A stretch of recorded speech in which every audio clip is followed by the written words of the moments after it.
வெளியீட்டு நிகழ்ச்சியினுடைய தலைவர் அண்மையில் தருமபுரியில் நடந்த பொதுக்குழுவில், தமிழ் தேசிய பேரியக்கத்தின் பொதுக்குழுவில் துணை பொதுச் செயலாளராக தேர்வு செய்யப்பட்டிருக்கிற பொறியாளர் அருணபாரதி அவர்களே, இனிமேல் அவர் தலைமைச் செயற்குழு பழைய நினைப்பில் சொல்லக்கூடாது, அவர் துணை பொதுச் செயலாளராக தேர்வு செய்யப்பட்டிருக்கிறார். அதுபோல இந்த நிகழ்ச்சியில் மிக சிறப்பான உரையாற்றி இந்த நூலை பற்றி விளக்கங்களை சொன்ன உயர்நீதிமன்ற வழக்கறிஞர் அருமை தோழர் ரஜாய் கோஷ் அவர்களே, வெளியிட்ட இயக்குனர், பல்வேறு போராட்ட களங்களில் தமிழர்களோடு இருக்கிற அந்த திரைத்துறையிலே தமிழின உணர்வாளர்களை திரட்டுகிற பணியிலே தொடர்ச்சியாக ஈடுபட்டு கொண்டிருக்கிற ஆர்.கே. செல்வமணி அவர்களே, தொடர் களஞ்சியம் அவர்களே, முதல் பணியை பெற்றுக்கொண்ட வெற்றிமாறன் அவர்களே, பல்வேறு சிறப்பு பணிகளை பெற்றுக்கொண்ட அருமை சான்றோர் பெருமக்களை, தோழர்களே, அனைவருக்கும் என்னுடைய வணக்கம். இந்த ஏழு தமிழர் சிக்கல் என்பது இந்திய அரசின் தமிழின பகை போக்கிற்கான, பகை நடவடிக்கைக்கான ஒரு எடுத்துக்காட்டு என்பதை முன்னாலே தோழர்கள் எடுத்து சொன்னார்கள். இந்த வழக்கை மட்டுமே எடுத்துக்கொண்டு இதை நாம் பார்த்தாலே புரியும். அதை ஒவ்வொரு வகையிலே தோழர்கள் எடுத்து சொல்லியிருக்கிறார்கள். ஒன்று, இந்த வழக்கே அடிப்படையில் மரண தண்டனைக்கோ நீண்டகால சிறைக்கோ தொடர்புடைய வழக்கு அல்ல. ஏனென்றால் உச்ச நீதிமன்றத்தினுடைய தீர்ப்பிலேயே கே.டி. தாமஸ் தலைமையிலே இந்த மரண தண்டனையிலிருந்து 26 பேரிலே 19 பேருக்கு விலக்களித்து 4 பேருக்கு உறுதி செய்து அளிக்கப்பட்ட அந்த தீர்ப்பிலேயே 2 செய்திகள் முக்கியமாக சொல்லப்பட்டிருக்கின்றன. ஒன்று, ராஜீவ்காந்தி கொலையில், அந்த கொலைக்கான சதியில் ஈடுபட்டவர்கள் ஒன்று அந்த குண்டுவெடிப்பிலேயே கொல்லப்பட்டார்கள், அல்லது விசாரணையினுடைய போக்கில் காவல்துறையினுடைய அவர்கள் விரட்டி செல்கிற போது அவர்கள் தற்கொலை செய்து கொண்டார்கள் என்று ஒரு நீண்ட பட்டியலை கே.டி. தாமஸ் தலைமையிலான உச்ச நீதிமன்றத்தினுடைய அமர்வு சொன்னது. அந்த குண்டுவெடிப்பிலே நேரடியாக அதில் ஈடுபட்ட தானு சிதறி இறந்து போகிறார். அந்த விசாரணையுடைய போக்கில் அதிலே நேரடியாக இப்படி ஒரு சம்பவம் நடக்கப் போவது என்று தெரியப்படுத்தி அழைத்து வரப்பட்ட ஹரிபாபு போட்டோகிராபர் அங்கே இறந்து போகிறார். அவர் சிதறி போய் இறந்து போகிறார். ஆனால் அவருடைய கேமரா மட்டும் பத்திரமாக கிடைத்தது. அதுதான் பெரிய சிக்கல். எந்த சிதறலும் சிராய்ப்பும் இல்லாமல் அந்த கேமரா மட்டும் கிடைத்தது. அதற்கு பிறகு விசாரணையின் போக்கில் சிவராசன், சுபா இவர்கள் மரணமடைகிறார்கள். சந்தேகத்திற்குரிய முறையிலே வேதாரண்யத்தினுடைய பிரதாஸ்தாரம் சொல்லப்பட்ட சண்முகம் அந்த விசாரணை நடைபெற்றுக் கொண்டிருக்கிற போதே கோடியக்கரையிலே அவர்கள் வைத்து விசாரித்த பங்களாவிலே பின்னாலே மிக தாழ்வான ஒரு மரத்திலே தூக்கில் தொங்கி சாகிறார். அதுபோல அதுல இருந்து திருச்சி சாந்தன் என்பவர் அதனுடைய போக்கில் அவர் தற்கொலை செய்து கொள்கிறார். இப்படி தொடர்ச்சியாக இதில் நேரடியாக ஈடுபட்டவர்கள் அல்லது சதி செயலில் ஈடுபட்டவர்கள் என்று சொல்லப்பட்ட அனைவருமே இறந்து விடுகிறார்கள். இதை உச்ச நீதிமன்றம் தீர்ப்பிலேயே சொல்லுகிறது. இந்த தீர்ப்பிலேயே சொல்லிவிட்டு இவர்கள் யாரும் இந்த சதி செயலில் ஈடுபடவில்லை என்பதையும் சொல்லுகிறது. தடா சட்டம் இதற்கு பொருந்தாது என்றும் சொல்லுகிறது. அப்படி சொல்லிவிட்டு இதில் நேரடியாக தொடர்பில்லாத இவர்களுக்கு இதில் 4 பேருக்கு மரண தண்டனை, மீது 5 பேருக்கு வாழ்நாள் தண்டனை என்று கொடுப்பதற்கான அடிப்படையே அவர்களுடைய வாதத்திலேயே கிடையாது, அந்த தீர்ப்பிலேயே கிடையாது. முதல் பேராவுக்கும் இறுதி பேராவுக்குமான முரண்பாடு அதுல இருக்கிறது. எதற்காக செய்தார்? இதுதான் நமக்கான கேள்வி. இவ்வளவு வெளிப்படையாக இந்த தீர்ப்பை ஒரு சாதாரண சட்ட மாணவன் மதிக்க மாட்டான். ஒரு சட்ட மாணவன் இது ஒரு தீர்ப்பு என்று மதிக்க தெரிந்த தீர்ப்பே கிடையாது. இது முதல் தீர்ப்பு சொல்லுகிறேன் நான். அதிலே இவர்கள் இதற்கு முன்னாலே நிராகரிக்கப்பட்ட மரண தண்டனை வழங்குவது, நீண்ட நாள் வாழ்நாள் தண்டனை வழங்குவதற்கு என்னென்ன அடிப்படைகள் என்ற விவாதம் நீண்ட காலமாக நடந்து வருகிறது. அதையெல்லாம் 3 வகையாக அதன் தண்டனைகளை பற்றி விவாதங்கள் நடந்து எந்த வகையான ஏற்கப்பட்டது என்பதை பற்றி எல்லாம் அஜய் கோஷ் அவர்கள் சொன்னார்கள். அதில் ஒரு கட்டத்திற்கு பிறகு மரண தண்டனை என்பது விதிவிலக்காகவும் வாழ்நாள் தண்டனை என்பது அந்த கொலை குற்றங்களுக்கு வாழ்நாள் தண்டனை என்பது விதியாகவும் மரண தண்டனை என்பது விதிவிலக்காகவும் இருக்க வேண்டும் என்று ஒரு கட்டம் வருகிறது. அப்படி வருகிற போது அந்த அப்படி ஒரு தீர்ப்பு சொன்னதற்கு பிறகும் வெவ்வேறு தீர்ப்புகள் தவறாக வருகின்றன. அதிலே ஒரு 2 செய்திகளை சொல்கிறார், 2 விதமான வார்த்தைகளை பயன்படுத்துகிறார்கள். ஒன்று சமூகத்தினுடைய கூட்டு மனச்சான்று, கலெக்டிவ் கான்சியஸ்னஸ் ஆஃப் சொசைட்டி. இன்னொன்று கிரை ஆஃப் சொசைட்டி, சமூகத்தினுடைய குரல், சமூகத்தினுடைய ஓலம். இதை திருப்திப்படுத்துவதற்கு நாங்கள் இந்த தண்டனையை கொடுக்கிறோம் என்று சொல்கிறார்கள். சம்பந்தப்பட்டவர்கள் அல்லது அவர்கள் மீது இறந்தவர் மீது அனுதாபம் உள்ளவர்கள் கொன்றுவிட வேண்டும், கொன்றவனை கொன்றுவிட வேண்டும் என்று பழிவாங்கிற உணர்ச்சி இயல்பாக அவர்களுக்கு இருக்கலாம்.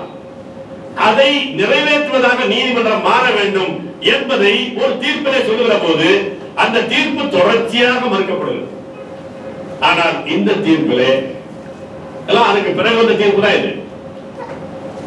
ராஜீவ்காந்தி கொலை வழக்கில் அப்பலேட் கோர்ட்ல நான் சொல்றேன், இந்த உயர் நீதிமன்றம் உச்ச நீதிமன்றம் அதனுடைய மேல்முறையீட்டு மன்றமாக இருந்த போது கே.டி. தாமஸ் தலைமையில் வழங்கப்பட்ட அந்த தீர்ப்பு, அதில் சொல்லப்படுவது என்ன, இவர்கள் சுற்றி வளைத்து பார்த்தால் கூட இதில் நேரடியாக தொடர்புடையவர்கள் என்றோ சதி திட்டத்தில் பங்காற்றினார்கள் என்றோ சொல்வதற்கு எதுவும் இல்லை. இந்த உயிர்வலி ஆவணப்படத்தில் கே.டி. தாமஸ் சொல்கிறாரே, இப்போதாவது சொல்கிறார் என்று நமக்கு ஆறுதல் ஒரு பக்கத்தில் இருக்கிறது. இவ்வளவு நாள் எங்கே போனா என்ற கேள்வி அடுத்த நிமிஷம் வருகிறதா இல்லையா? 22 ஆண்டுகள் எங்கே போனாய்? உன்னுடைய மனசாட்சி என்ன செய்து கொண்டிருந்தது? கடைசியில் அந்த வார்த்தையோட முடிகிறது அந்த படம். இவர்கள் விடுதலை செய்ய தகுதியானவர்கள். எவ்வளவு கொடுமை இது! 22 வருஷத்துக்கு பிறகு ஒரு ஆள் சொல்வார், இவர் கையால் தான் தீர்ப்பு எழுதினாரு, இவர் கையால் தான் தீர்ப்பு எழுதினாரு. ரிட்டையர் ஆகி இவ்வளவு காலம் கழிச்சு மனசாட்சிக்கு அவ்வளவு நேரம் எடுத்துக்கொள்ளுது. சில மரத்து போன மனசாட்சிகளுக்கு அவ்வளவு நேரம் எடுத்துக்கொண்டு இருக்கிறது. பக்கத்துல சிலுவை இருக்கு, அவர் உட்கார்ந்து பேசுற இடத்துல அந்த தியாகராஜன் அப்படியே கண்ணை மூடிக்கிட்டு பெரிய முனிவர் மாதிரி பேசுறாரு.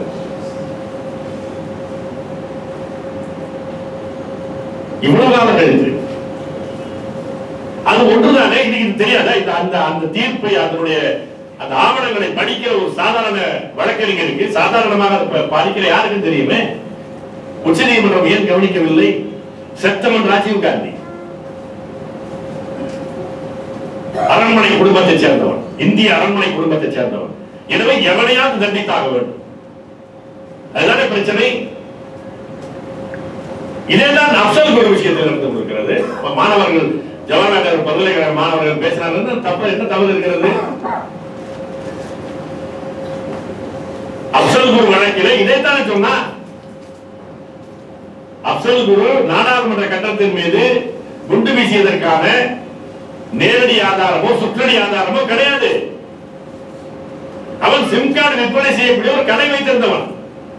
எம்பில் படிச்சா, இதே ஜவஹர்லால் யூனிவர்சிட்டியில் எம்பில் படித்தா, அவனை படிக்க முடியாமல் செய்தார்கள். காஷ்மீரத்தை சேர்ந்தவன் என்ற ஒரே காரணத்துக்காக பாதியில் இந்த படிப்பை விட்டுவிட்டு ஊரிலே போய் இவன் ஒரு காலத்திலே பயிற்சி பெறுவதற்கு போனதை அவன் ஒத்துக்கொண்டிருக்கிறான். ஆனால் பாகிஸ்தான் காஷ்மீர் பிரச்சனையை தன்னுடைய நலத்திற்கு பயன்படுத்துகிறது. எனவே காஷ்மீர் விடுதலைக்கு நான் தனியாக போராட வேண்டும் தவிர பாகிஸ்தான் உதவியோடு போராடினால் பாகிஸ்தானுக்கு நான் அடிமையாகி விடுவேன் என்று சொல்லிவிட்டு வெளியே வருகிறான். அந்த பயிற்சி முகாமில் இருந்து வந்துவிட்டு இவனுக்கு என்று இடம் கிடையாது. தொடர்ச்சியாக காவல்துறை வேட்டையாடுகிறது. ஜேஎன்யூல போய் எம்பில் படித்து விட்டு ஏதாவது வேலைக்கு போகலாம் என்று கருதுகிறான். ஜேஎன்யூ பல்கலைக்கழகத்தில் அவனை விரட்டுகிறார்கள். எனவே கடைசியாக செல்போன் கடை வைத்துக் கொண்டிருக்கிறான், எலக்ட்ரானிக் குட்ஸ் கடை வைக்கிறான். அதிலே அவன் விற்ற ஒரு சிம் கார்டு, விற்பதற்கு முன்னால் ஒரு நாள் அதை பயன்படுத்தி இருக்கிறான். இது ஒன்றுதான் ஆதாரம். இந்த சிம் கார்டை அவன் சிம் கார்டு கடைக்காரன் எவனுக்கு விற்றான் அவனுக்கே தெரியல. அதற்கு பிறகுதான், அந்த வழக்குக்கு பிறகுதான் எல்லாம் சிம் கார்டு விற்கும் போது அந்த இதெல்லாம் வாங்கணும் இருக்கு. அதுவும் கூட அந்த சட்டம் காஷ்மீருக்கு பொருந்தல். இதை வைத்துக் கொண்டு அப்சல் குருவை தூக்கிலே போட்டார்கள். தூக்கிலே போடுகிற போது அந்த தீர்ப்பிலே என்ன எழுதுறாங்க, இந்த அப்சல் குருவுக்கு எதிராக எந்த சாட்சியமும் கிடையாது, எந்த விட்னஸும் கிடையாது, ஆவணமும் கிடையாது. ஆனாலும் நாடாளுமன்றம் புனிதமானது. நாடாளுமன்ற கட்டணம் இந்திய ஜனநாயகத்தின் ஆன்மா. It's a spirit of Indian democracy. It's a soul of Indian democracy. எனவே இந்த கட்டணத்தை மீது ஒருவன் தாக்கியதற்கு யாருக்குமே தண்டனை இல்லை என்று சொல்லிவிட்டால் இது இந்தியாவுக்கான அவமானமாக போய்விடும் என்பதனாலே இந்தியாவின் கூட்டு மனசாட்சிக்கு தீனி போடுவதற்காக இந்த அப்சல் குருவை தூக்கிலே போடுகிற தீர்ப்பதை வெளிப்படையாக எழுதியிருக்கிறார். இந்தியாவின் கூட்டு மனசாட்சி ஒன்றுட்ட வந்து எவன் கீழே சொன்னா, உச்ச நீதிமன்றத்தில் நீதிபதி எவன் வந்து சொன்னா எங்களுடைய கூட்டு மனசாட்சி இதுதான் என்று சொன்னான். சரி, அப்படி இந்திய கூட்டு மனசாட்சிக்குள்ளே காஷ்மீர் மனசாட்சியே கிடையாதா? இந்த 7 தமிழர்களுக்கான தண்டனை வழங்குகிற போது இந்தியாவின் கூட்டு மனசாட்சியை நீ கணக்கெடுத்துக் கொள்வாயானால் தமிழர்களுடைய கூட்டு மனசாட்சிக்கு என்ன மரியாதை? அதனுடைய பொருள் என்ன? இந்தியாவின் கூட்டு மனசாட்சிக்குள்ளே தமிழர்களுடைய இடமில்லை, தமிழர்களுக்கு இடமில்லை என்பதானே பொருள். இந்தியா என்ற ஆன்மாவுக்குள்ளே, இந்தியா என்ற சோருக்குள்ளே தமிழர்களுக்கான ஆன்மாவுக்கு இடமில்லை என்பதானே பொருள். இதை நாம் புரிந்து கொள்ள வேண்டாமா? அதே போல அடுத்த கட்டம் வருகிறது. இதை தள்ளி தள்ளி போடுகிறார்கள் இவருடைய கருணை மனுவை.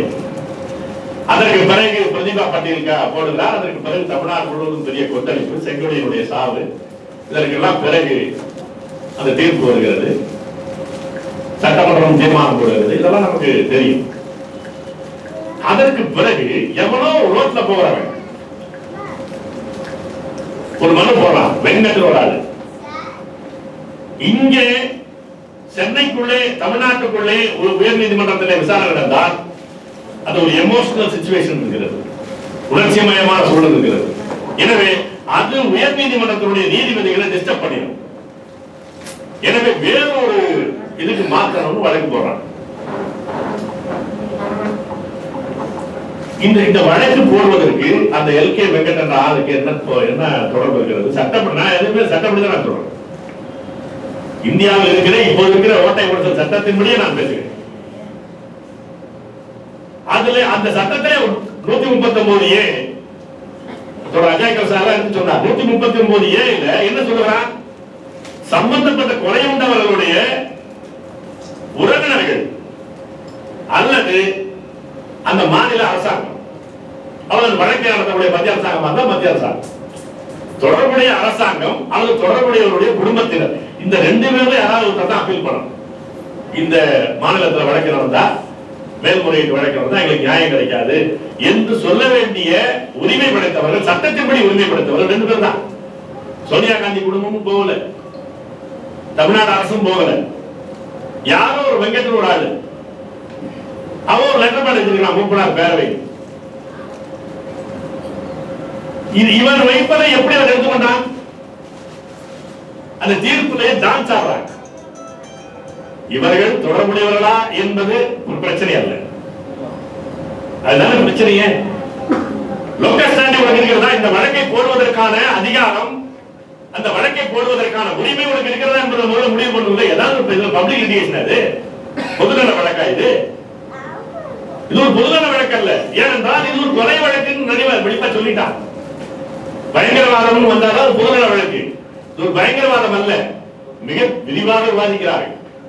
ராஜீவ்காந்தி கொலையை ஒட்டியோ கொலைக்கு பின்னாலோ தமிழ்நாட்டிலோ இந்தியாவின் வேறு பகுதிகளிலோ இவர்கள் தொடர்பாக, இந்த விடுதலை புலிகள் தொடர்பாக எந்த பயங்கரவாத நடவடிக்கை ஈடுபட நடக்கவில்லை. மக்கள் மத்தியில் ஒரு அச்ச சூழல், ஒரு டெரர் இல்லை. அடுத்த நாளே அங்கே ஸ்ரீபெரும்புதூரில் இயல்பு நிலை திரும்பியதா இல்லையா? அடுத்த நாள் அங்க ஒன்றும் பெரிய பதட்டம் இல்லையே. எனவே இது ஒரு பயங்கரவாத குற்றம் அல்ல. பயங்கரவாதம் என்பதற்கான வரையறுப்பு இருக்கிறது, ஒரு நீடித்த அச்ச சூழல், ஒரு நீண்ட காலம் ஒரு அச்சம் இருக்கணும், ஒரு ஃபியர். மக்களுக்கு எங்க போனாலும் எது நடக்குமோ, யார்கிட்ட பேசினா என்ன நடக்குமோ எந்த ஒரு அச்சம் இருக்கு. இந்த அச்சம் இருந்தால்தான் அது டெரரிசம். அப்படி செய்வது தான் டெரரிசம். அப்படி இல்லை என்று நிரூபித்து உச்ச நீதிமன்றம் தள்ளுபடி செய்வது இதுல பயங்கரவாத குற்றம் அல்ல, தடாவின் மேலே வராது என்று தள்ளுபடி செய்து. அதற்கு பிறகு அப்படி வந்ததற்கு பிறகு பொதுநல வழக்கின் போல இதை டீல் பண்ணவே கூடாது.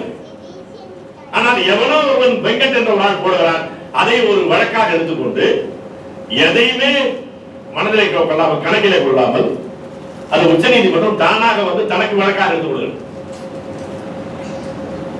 நீங்கள் தடாவிலே வராது என்று வந்தவுடனேயே அதற்கு வழக்கமா எப்படி ஆகும்? தடாவிலே வழக்கு வராது என்று சொன்னால் பல மாநிலங்கள் நடந்தா இருக்குது. என்ன பண்ணுவாங்க? Remand to sessions court. திரும்ப அந்த வழக்கை மாவட்ட அமர்வு நீதிமன்றத்தில் விசாரணை தள்ளிடுவான். ஏன்னா அந்த 120B 120 வரையே இந்த 302 செஷன்ஸ் கோர்ட்ல விசாரிக்க வேண்டியது ஒரே வழக்கு என்பதெல்லாம்.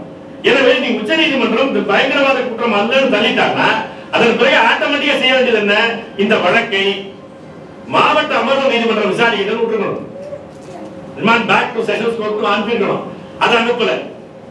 ஆனா மாறாக சம்பந்தம் இல்லாதவர் ஒருவன் இந்த வழக்கு சென்னை உயர்நீதிமன்றம் நடந்தால் அங்க இருக்கிற சூழல் காரணமாக நீதிபதிகளை குழப்பி விடுவார்கள், அச்சப்படுத்துவார்கள் எவ்வளவு சொன்னதுனால அதை வந்து தானா எடுத்துக்கிறான். உச்ச நீதிமன்றம் தனக்கு எடுத்துக்கிறான். எடுத்துக்கிற சதாசிவம் அமர்வுக்கு முன்னாடி போகுது. அந்த பிரச்சனைகள் தெரியும். இது இரண்டாவது கட்டம். மூன்றாவது கட்டம், அந்த சதாசிவம் அமர்வு தான் முதல்ல என்ன சொல்லுச்சு? இவர்களை தமிழக அரசு நினைத்தால் விடுதலை செய்யலாம். அது முதலாவது சொல்லுது.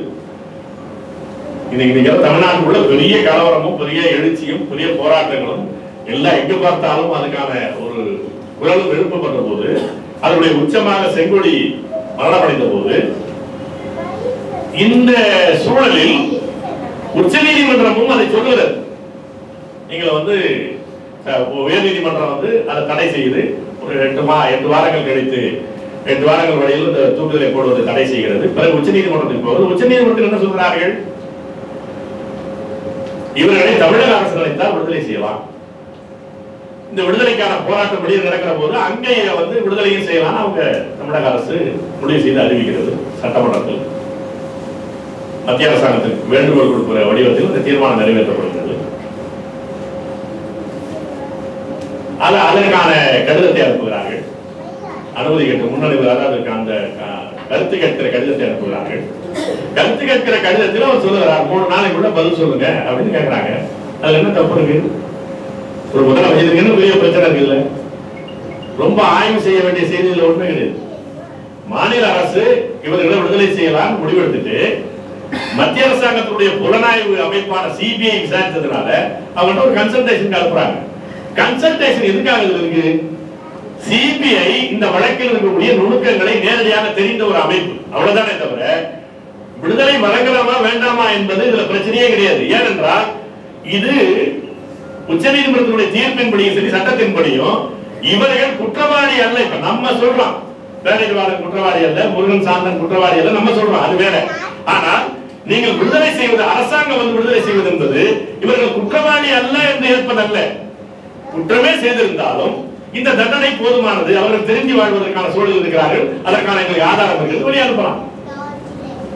இது இந்த உச்ச நீதிமன்றத்தையும் தாண்டி உச்ச நீதிமன்றத்தினுடைய தீர்ப்பிலேயே குறுக்கிட நடவடிக்கை அல்ல. இது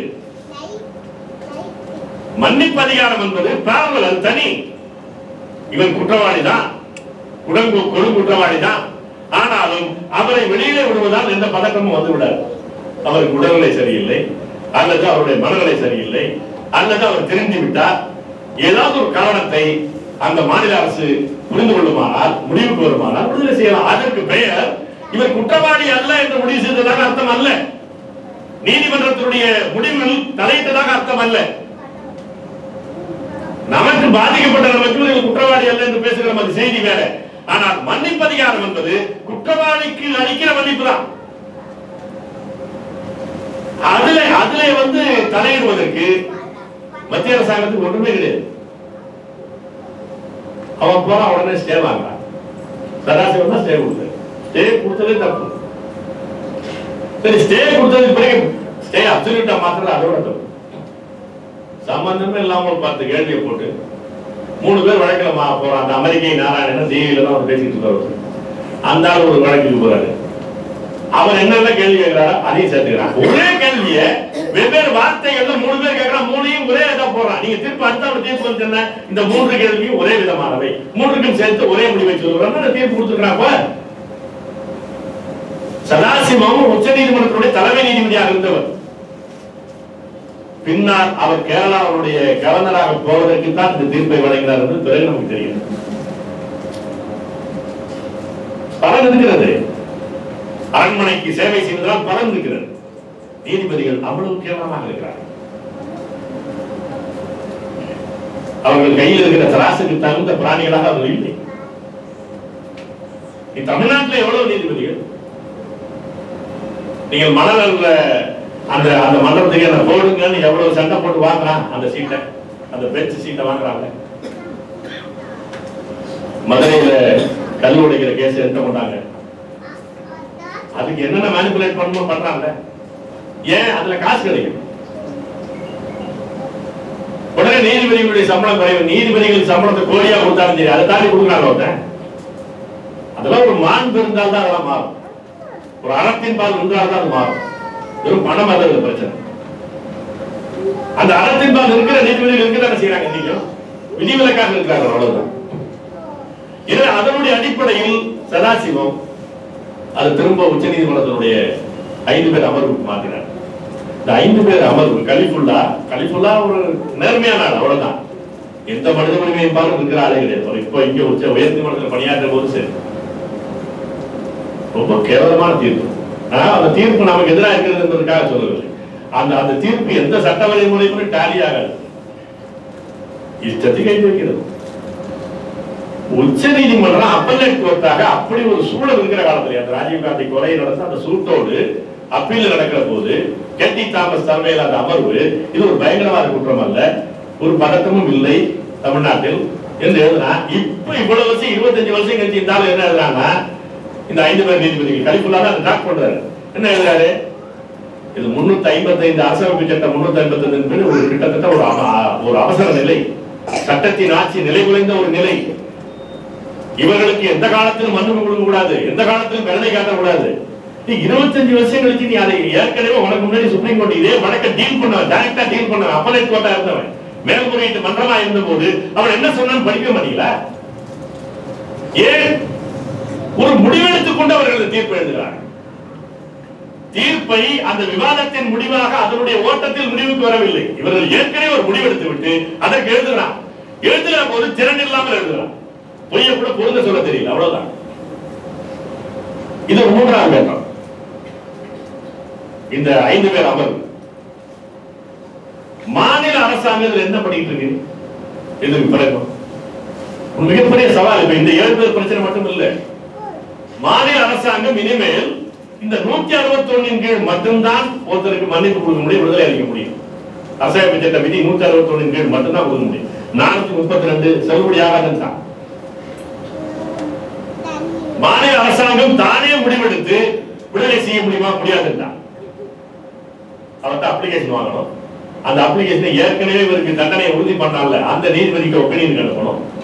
இந்த ஒரு ப்ராசஸ் மட்டும் தான் ஒன்று சொல்றாங்க. இதெல்லாம் எல்லாமே மாநில அரசாங்கத்தினுடைய அதிகாரத்தை முற்றிலும் பறிக்கிற ஒரு தீர்ப்பு. வெறும் 7 பேர் பிரச்சனை மட்டுமல்ல, ஒட்டுமொத்தமாக மாநில அரசாங்கத்தினுடைய இருக்கிற சில்லறை உரிமைகளையும் பறிக்கிற ஒரு தீர்ப்பு இது. சட்ட புத்தகத்தில் இருக்கிறது, ஆனால் நடைமுறையில் செல்லுபடியாகாத ஒரு தீர்ப்பு கொடுத்திருக்கிறார். இதை எதிர்த்து மாநில அரசாங்கத்தினுடைய உரிமையை பறிக்கிற ஒரு தீர்ப்புன்னு சொல்லி தமிழக அரசு larger benching board, constitution benching board, full benching board அப்படி செய்யவில்லை. நமக்கு இந்த 7 பேர் பிரச்சனையாக முதல்ல முடியும் என்று நாம் பார்க்கிற போது இந்த 161 கீழ் அதுல போட்டா இவ்வளவுக்கும் பிறகு கூட ஒரே ஒரு ஆறுதல் அந்த தீர்ப்புல அதுதான். அரசியலமைப்பு சட்டம் 161 என்பது எந்த நீதிமன்றத்தின் தலையீட்டுக்கும் அப்பால் பட்டது, வரம்பற்ற அதிகாரம் மாநில அரசாங்கத்தில் இருக்கிறது என்று சொல்லியிருக்காங்க. நம்ம தொடர்ச்சியாக இதனுடைய தொடக்க காலத்துல நல்லா சொல்லிட்டு இருக்கு. இந்த 432 சண்டு போதுக்குள்ள போக வேண்டாம், நேரடியாக 161 கீழ் விடுதலை செய்யணும். தொடர்ச்சியாக இந்த பிரச்சனை வந்ததுல இருந்து நம்ம சொல்லிட்டு இருக்கோம். செங்கோடி சாவர அன்னைக்கு கூட, சாவர அன்னைக்கு முதல் நாள் கூட நம்ம அதெல்லாம் பேசிக்கிறோம். 161 கையில இருக்குது. நீங்க எதுக்கு மாநில அரசாங்கம் மத்திய அரசாங்கத்தை போய் ஜனாதிபதிக்கு வேண்டுகோள் கொடுத்து ஒரு தீர்மானம் நிறைவேற்றுறீங்க சட்டமன்றத்தில். அப்படி தீர்மானமே தேவையில்லை, சட்டமன்றமே இதை பேச வேண்டியதில்லை.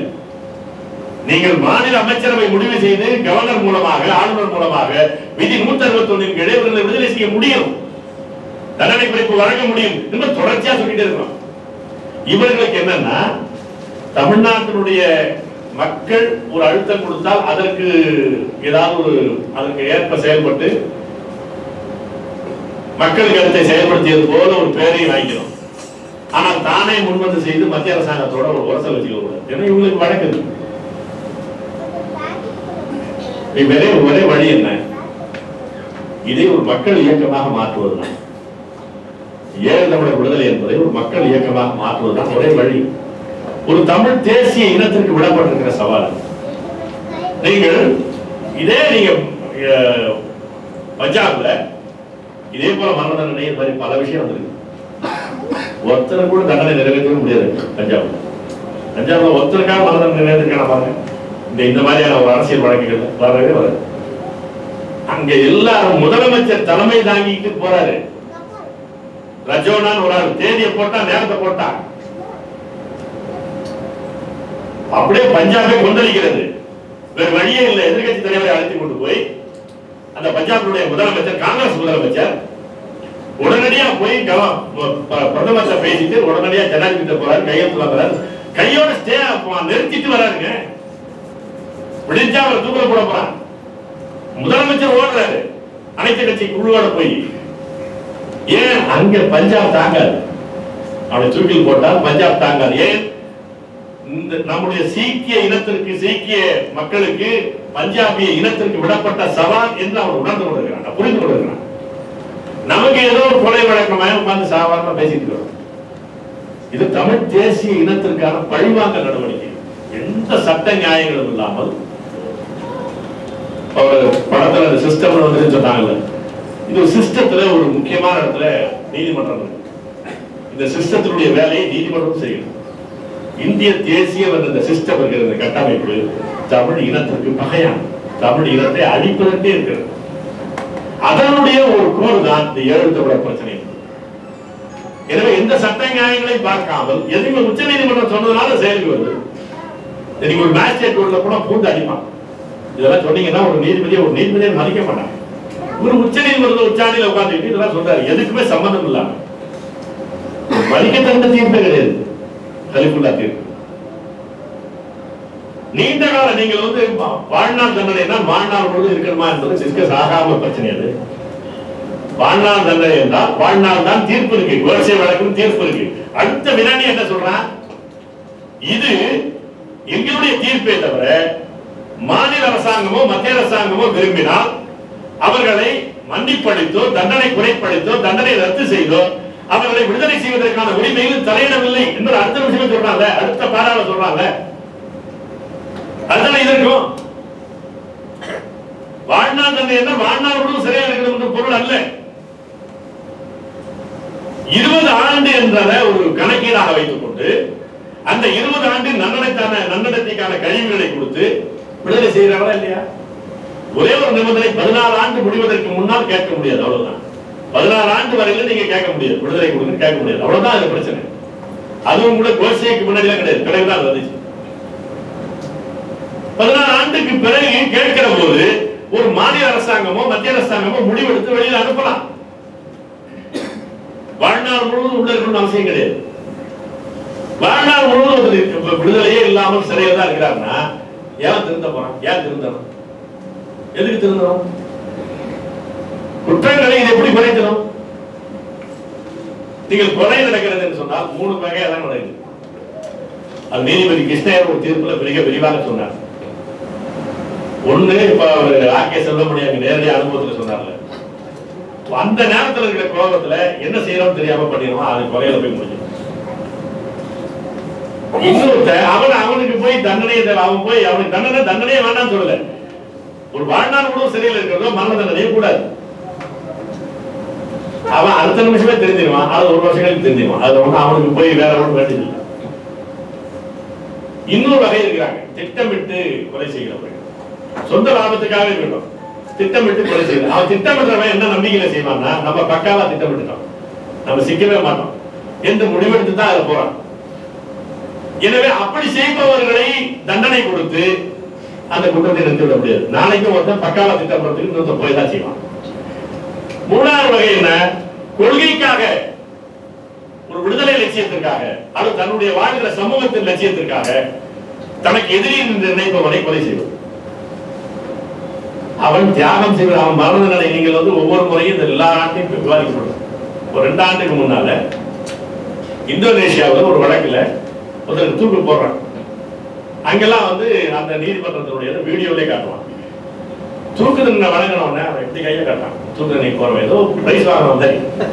ஏன்னா அவன் எதிரி இனத்தை, தன்னுடைய ஆதிக்கத்தை, ஆஷே என்ற ஒரு இனம் விடுதலைக்காக போராடி கொண்டிருக்கிறது, அந்த இனத்தில் பிறந்தவன் தன்னுடைய இனத்தை இந்தோனேசிய அரசு படுகொலை செய்கிறது, இனக்கொலை செய்கிறது. எனவே அதுல இருக்கிற ஒரு மந்திரியை கொண்டுட்டான், எனக்கு நல்ல பரிசு, எனக்கு தியாகம் ஏற்றுட்டான், அவன் சம்சப்பட்டு போறான்.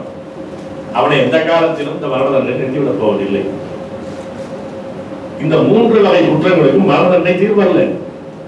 வாழ்நாள் முழுவதும் சிறையில் இருக்கிறவர்கள் தீர்வல்ல. அந்த தண்டனை அந்த குற்றங்களை குறைக்கிறார். இதற்கான வழிமுறைகள் இருக்கிறது. நீங்க பள்ளிக்கூடத்தில் சொல்லிக் கொடுப்பதிலிருந்து ஒட்டுமொத்த அமைப்பு இப்படியானதாக இருக்கணும். திருத்தக்கூடியதாக, அறம் சார்ந்ததாக இருந்தால்தான் குற்றங்கள் குறையுமே தவிர, இந்த தண்டனைகள் என்பது ஒரு எச்சரிக்கை உணர்வு ஏற்படுத்தும். தண்டனையே வேண்டாம் நான் சொல்லல. ஆனால் இப்போ ஒரு கொடு தண்டனை என்பது திருத்துவதற்கான வாய்ப்பு இல்லை, குற்றங்களை குறைப்பதற்கான வாய்ப்பு கிடையாது. நான் வெளியிலேயே விடமாட்டேன்னு உள்ள வச்சுட்டா அவன் ஏன் திருந்தணும்? யோசிச்சு பாருங்க. வெளியிலேயே விடமாட்டான், மரணமாவது அடுத்த நிமிஷத்தோட போயிடுது, அந்த நிமிஷத்தோட முடிஞ்சு போயிடும் அவருடைய விஷயம். வாழ்நாள் முழுவதும் சிறையில தான் இருக்கணும், எந்த காலத்திலையும் வெளியே வர முடியாது அப்படின்னா அவன் ஏன் திருந்தணும்? உள்ளேயே அவன் உலகத்தை படைத்து விடுவான், குற்றவாளிகளுடைய உலகத்தை உள்ளே படைத்து விடுவான். எனவே இந்த திருத்தத்துக்கு முன்பு அந்த குற்றங்களை குறைப்பதற்கு அது பயன்படாது. எந்த வகையில் பார்த்தாலும் அதனால நீங்க கடைசியா என்ன சொல்றாங்க, இந்த இந்திய அரசுடைய சட்ட ஆணையம் தன்னுடைய அறிக்கையில் என்ன கொடுத்திருக்குன்னா, penologically it is incorrect. Penologically it is incorrect. குற்றவியல் அந்த அறிவியல் இருக்கிறது, குற்றம் பற்றிய ஒரு அறிவியல், அதனுடைய அடிப்படையில் இது தப்பு. ஆனாலும் அரசியல்வாதிகள் இதற்கு கேட்கிறார்கள், எனவே இருக்கணும்னு சொல்றாங்க. மரண பொதுவாக கூடாது, இந்த பயங்கரவாத குற்றங்களை மட்டும் இருக்கணும்னு சொல்றது என்னன்னா, பினாலஜிக்கலா நான் நிரூபிக்க முடியாது, குற்றவியல் அறிவியல் படி எங்களால நிரூபிக்க முடியாது. ஆனால் கேட்கிறான் என்ன சொல்லிட்டு போறாங்க. இப்படி ஒரு சட்ட ஆணையம், இப்படி ஒரு உச்ச நீதிமன்றம் இது கேட்கிறான் கொடுத்துட்டு போறான்னு முட்டாயாது அர்த்தம் இருக்குது. மக்கள் யாரையாவது தண்டனை அளிக்க வேண்டும் என்று விரும்புகிறார்கள், எனவே கையில் கிடைச்சவன் தண்டனை கொடுக்குறேன், அது வாழ்நாள் முழுவதும் உள்ள இருக்கணும். அவர் மரண தண்டனை என்பது எந்த வகையில் நியாயம், எந்த வகையில் அது குற்றத்தை குறைத்து விடும். எனவே எந்த வகையிலும் இது குற்றத்தை குறைப்பதற்கு பயன்படாது. இந்த ஏழு தமிழர் பிரச்சனை என்பது இந்த இனத்தை பழிவாக்குகிறது இந்திய அரசு, இந்திய கட்டமைப்பு, நீதிமன்றம் உட்பட என்பதற்கான ஒரு சான்று. எனவே அந்த அடிப்படையில் இந்த ஒரு வழியில மக்கள் போராட்டம் நடந்தால்தான் தமிழக அரசு இந்த 161 படி 7 தமிழர்களை விடுதலை செய்யும். குறைந்தபட்சம் பெறவருக்கு கூட எவ்வளவு ஆட்டம் போடுறாங்க. முதல்ல நடிகைக்கு பெறவல மறுத்தாங்க. இப்போ அந்த அவங்க தந்தையார் இறந்து போன பிறகு கரெக்டா 12 மணி நேரம் பெறவல் சொல்றாங்க. ஒரு இரவு கூட தங்க முடியாது. அந்த குடும்பத்தோட அவங்க இருக்கிறதோட துக்கத்தை ஆற்றிக்கிட்டு அந்த மக்களோட அவங்க சொந்தக்காரங்களோட ஒரு இரவு கூட தங்க முடியாது.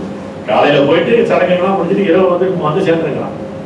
அது நீங்க அந்த படங்களை பாக்குறீங்க, எவ்வளவு கெடுபடி அந்த படத்தை சுத்தி வரதுக்குள்ள பிடிச்சி இழுத்துக்கிட்டு நிக்கிது 2 பக்கமும் காசு. என்ன நியாயம் தெரியல. ஒரு மரண வீட்டுல கூட அப்பா இறந்தது கூட ஒரு மனம் விட்டு அழுவதற்கும் கதறுவதற்கும் கட்டி பிடித்து விடுவதற்கும் எந்த வாய்ப்பு எல்லாம் பிடிச்சி நட்டிக்கிறாங்க. என்ன முறை இது? இப்போது கூட பெறவல் கிடையாது. நீண்ட கால பெறவல் விடுவது என்பது மாநில அரசாங்கத்தினுடைய சிறைத்துறையினுடைய அதிகாரத்தில் இருக்கிறது. மாநில அரசாங்கம் யாரும் கேள்வி கேட்க முடியாது. நான் பெறவல் விடுறேன்னா காலையில கையெழுத்து போடணும், ஏதோ ஒரு நிபந்தனை வைக்க போறாங்க, அவ்வளவுதானே. அந்த நிபந்தனைக்கு உட்பட்டு வைக்க போறாங்க, ஒரு ஜாமீன் கொடுக்கிறது தானே இது. இதை கொடுப்பதுக்கு என்ன கஷ்டம்? இந்த அரசாங்கம் தானாக செயல்படாது, நாம் செயல்பட வைக்க வேண்டும். எனவே உடனடியாக பெறவல், அதற்கு அடுத்த கட்டமாக 161 படி இவர்களுக்கான விடுதலையும் என்பதை ஒரு மக்கள் இயக்கமாக மாற்ற வேண்டும். இந்த நூல் என்பது அந்த நோக்கத்தில் எழுதப்பட்டதுதான். ஒரு மக்கள் இயக்கமாக மாற்றப்பட வேண்டும். நமக்கான சட்ட நியாயங்கள் இருக்கிறது என்பதை ஒரு சொல்ல வேண்டியது ஒரு மனத்தினத்தோடு இறக்க முடியும். நமக்கான சட்ட நியாயங்கள் இருக்கு, வெறும் இன நியாயம் மட்டுமல்ல, சட்ட நியாயமும் இருக்கிறது என்ற அடிப்படையில் தான் இதை நாம் சொல்லுகிறோம். எனவே இந்த ஈழத்தமிழர் விடுதலைக்கான போராட்டத்திற்கு நாம் எல்லாரும் அணிதிரள வேண்டும், பல பேரையும் திரட்ட வேண்டும். அதற்கு தமிழ் தேசிய பேரியக்கமும் தன்னாலே என்ற பணியை செய்ய சொல்லி விடைபெறுகிறேன்.